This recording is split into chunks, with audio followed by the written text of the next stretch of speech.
Scène de désolation ce matin ici à Valailles, un village de 450 habitants au nord de Bernay dans l'Eure.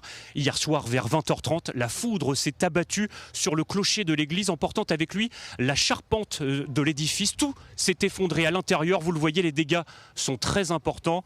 Émotion ce matin de la maire du village. Elle était entourée d'Hervé Morin, le président de la région Normandie, mais aussi du sénateur Hervé Maurey. Un appel aux dons a été lancé car ici, on a mis 35 ans à rénover cette église dont certaines parties datent du XIe siècle. L'élu revient pour nous sur cette catastrophe. J'ai été informé par un conseiller qui rentrait chez lui après la réunion de conseil et il est revenu devant moi me dire Claudine, on n'a plus d'église. Je dis mais c'est pas possible, si, il n'y a plus d'église. Et effectivement, quand vous arrivez 5 minutes après, plus d'église. On ne se rend pas compte. Quand on le dit, on ne se rend pas compte. Il faut le voir pour le croire.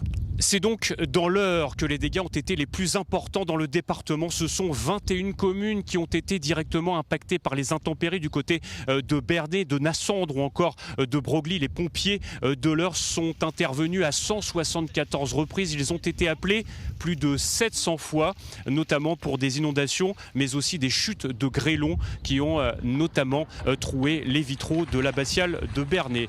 Les couvreurs sont actuellement à pied d'œuvre. Des tuiles ont été arrachées. Une cheminée s'est notamment brisée en deux du côté de Menneval. Et puis à l'heure où je vous parle, ce sont toujours 5000 foyers de l'Eure qui sont privés d'électricité.